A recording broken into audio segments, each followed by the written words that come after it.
Hey, good morning, everyone. Welcome back to Morning Musings. My name is Don K. Preston.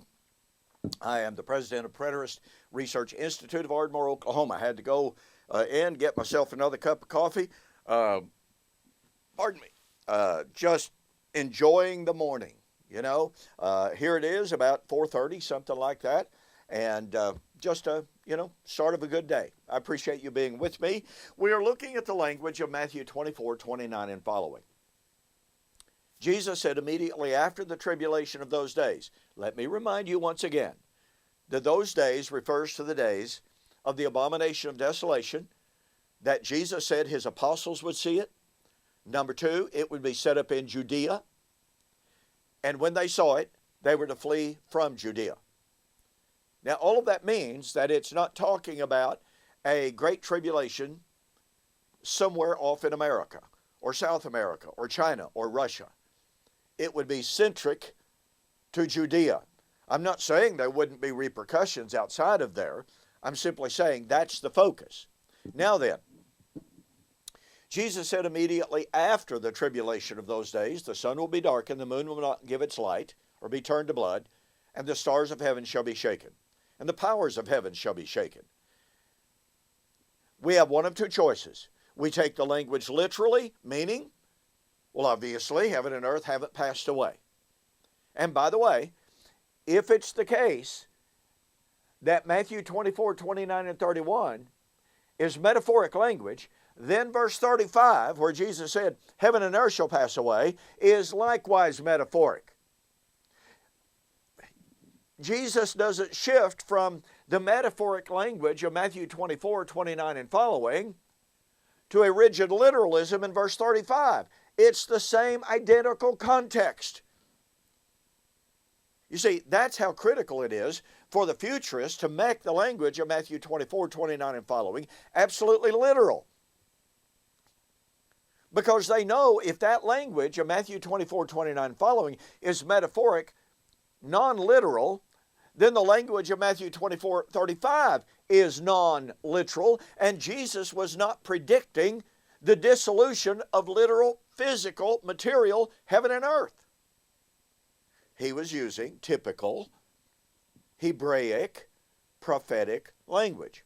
Now, yesterday I introduced Isaiah chapter 34, and as I suggested, it's one of my very favorite passages in order to establish the metaphoric nature of this kind of language.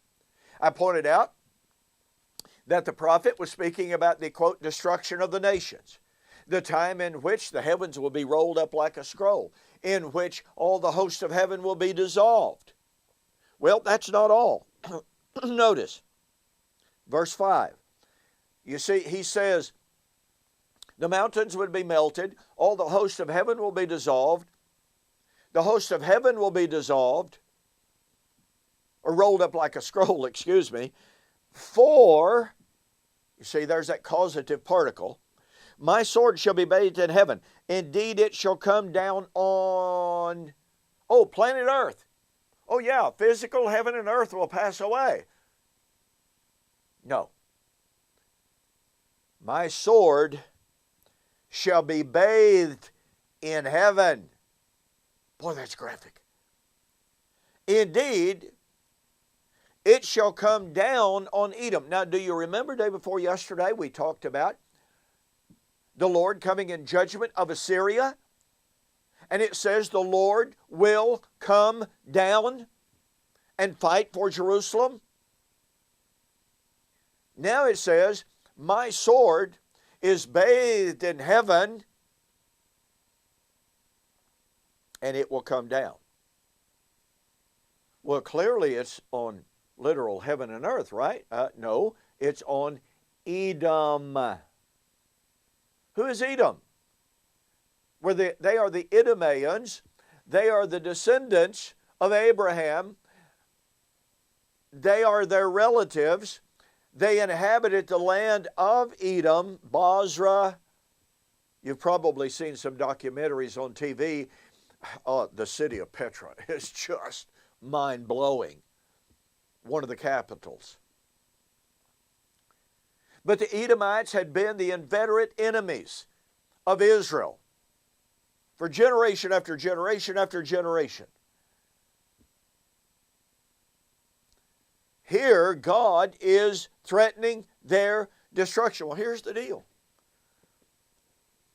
The Edomites thought they were invulnerable, that their capital city of Bozrah and Petra was impenetrable.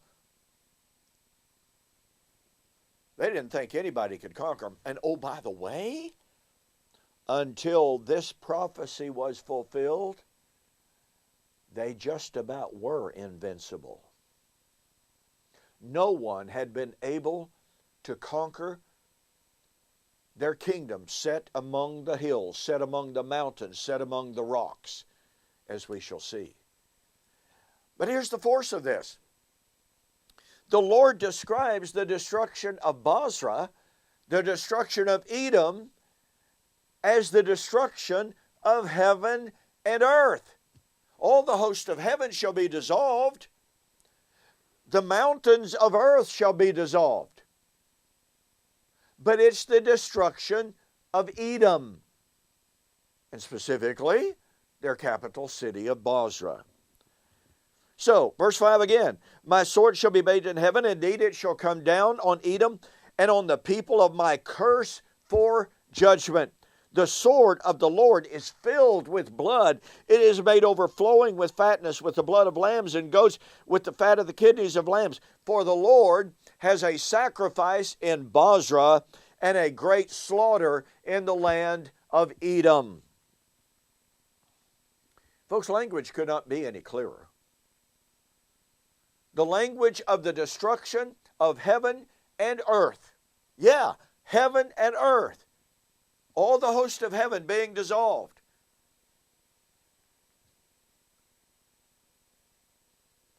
It is simply improper. It is an abuse of hermeneutic. It is a distortion of exegesis to go to passages like this, to ignore the Hebraic Zetz-in-Leben life situation, to ignore the literary, the journalistic practices of the time and of the literature, to ignore completely the Hebraic thought. Amazing, stunningly. Just recently, some former preterists on Facebook are even denying that there was a difference between Hebraic thought and Greek thought. That is one of the most unscholarly, ill-informed, desperate claims that anyone could possibly make. But it's what people do when they abandon the truth. They're willing to make any argument, no matter how desperate. Argumentum ad desperatum.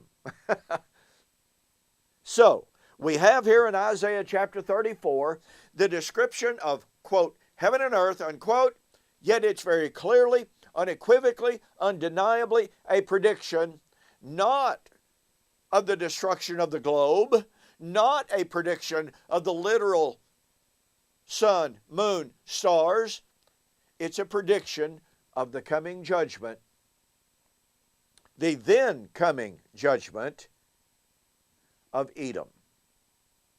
And you know what? I'm going to demonstrate further that, number one, the language cannot be taken literally, and number two, that this prophecy was in fact fulfilled. Now look, if this prophecy was fulfilled, we have no choice. We literally have no choice but to take the language figuratively. Oh, well, unless we're willing to and able to point back at some point of time in which Edom, Bozrah, Petra were literally destroyed when heaven and earth were dissolved. Can you do that? Can anybody up to that? Pretty clearly not. Hey, don't forget the 3-book special for this month, January 2020. All right? These 3 books have heaven and earth passed away. Isaiah 34 is talking about heaven and earth passing away.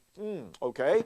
Like Father, like Son on clouds of glory. What did it mean for Jesus to say he was going to come out of heaven on the clouds of heaven in power and great glory as the Father had come? And the elements shall melt with fervent heat. Let me see. The mountains being dissolved, all the constellations or all the host of heaven being dissolved. Does that sound like the destruction of all the elements of the earth being destroyed? All the elements of the cosmos being destroyed? Sure does. But it's not literal, is it? These 3 books would cost you, if you bought them independently, separately, they would cost you over $60. For the rest of this month, hey, this is January. This month is getting away really, really fast. Guess what? Your total delivered price, $40. Save you over $20. Go to my website, donkpreston.com, bibleprophecy.com. There's a banner right up at the top. All you got to do is click on it, order the books. Save yourself over $20. Hey, we got more. I'll see you on the flip side.